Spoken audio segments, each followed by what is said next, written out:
Hey, Walt here from StogierReview.com with another video cigar review. This time around we are doing a short ashes review on the Torch by Veritas. This is the Connecticut version. There's a Habano and a Connecticut available right now. And these cigars were sent over to me by Veritas Cigars. Chris Weber from Veritas sent me over 6 of the Connecticut and 6 of the Habano. And I've been smoking them fairly frequently over the last couple of weeks. I think I've got 1 more Connecticut left. I think I've got 2 more Habano left. And, leading into this review, or leading into smoking this cigar for the very first time, I was a little on the fence. As a cigar reviewer, sometimes you get some really bad stuff. And a lot of times, when you get a cigar you've never heard of, there's a little bit of a hesitation there. When you've had to choke down 5 terrible cigars, and it's left me a little bit damaged or a little bit scarred. So I'm really hesitant to get into cigars I've never heard of before. But in the case of the Torch, I'm really impressed. The cigar came out so much better than I anticipated. The band is kind of plain. There isn't a whole lot of information on the website or on the web in general about the company or about the makeup of the cigar. And, so I went into this, with some mild concern, but the cigar smokes beautifully. I haven't had a single burn issue with any of them. Smoke volume is fantastic. The draw is perfect. You're getting a nice full mouthful of smoke with each puff. It's an easy draw. It pairs really well with coffee. And the interesting thing about the Connecticut on this blend is that generally when I smoke a Connecticut wrap cigar, the focus tends to be on soft, buttery flavors. They're more of a morning cigar in a lot of circumstances. I know that's not a general rule of thumb. You shouldn't look at lighter cigars or milder and all that. But I tend to subscribe to the belief that Connecticut cigars are more for the morning.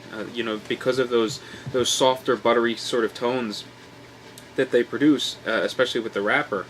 And I'm a big coffee and Connecticut kind of guy, so that's kind of the way I approach this cigar. I started smoking a lot of them in the morning, but I quickly found out that the focus on the Torch isn't really the soft, buttery flavors. I mean, they're most certainly there, but the more emphasis seems to be on a bit of a sharp spiciness. They're a bit spicier than other Connecticut's, a little bolder in that regard, but the soft undertones are still there. So the flavor profile is interesting. You're getting these soft, buttery flavors. You're getting some nuttiness. You're getting a lot of spicy component that comes through, especially on the retrohale through the sinus. So, you're getting good, solid flavors, good, solid construction. All in all, it's just a good cigar front to back. I've still got a lot of cigar to go yet, but again, this is a short ashes review, so I'm just going to kind of plow ahead. It pairs really well with coffee. There is some conflicting information, though. I checked the Veritas Cigars website, which is kind of terrible. It's entirely flash, and it's got this steampunk theme overlaid over a tobacco field, so it just doesn't look right. But the information on the website says that it's a Nicaraguan filler from Jalapa, an Indonesian binder, and an Ecuadorian Connecticut wrapper.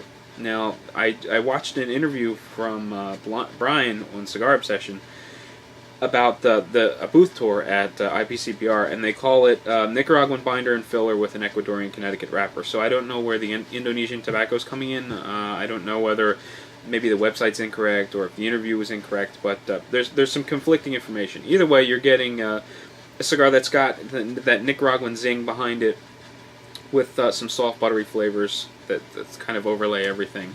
And I'm not quite sure where that Indonesian tobacco comes in or what role it plays on the blend itself as far as the taste goes. But I'm not quite sure what the price point is. I know that in the interview he mentions that the 760 is $7.60. These come in 5 different sizes. I'm smoking the Toro. If the 760 is coming in at a little over $7 or $7.50, I would imagine that the smaller sizes are going to step down just like you would see in any other line. Maybe the Robusto will be around $5. So I'd imagine you're looking at a price range between maybe $5 and $8 for the lineup.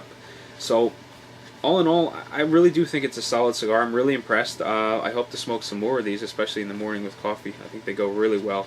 But if you haven't tried the Torch by Veritas Cigars, I would definitely suggest getting out there, picking one up, and giving it a try.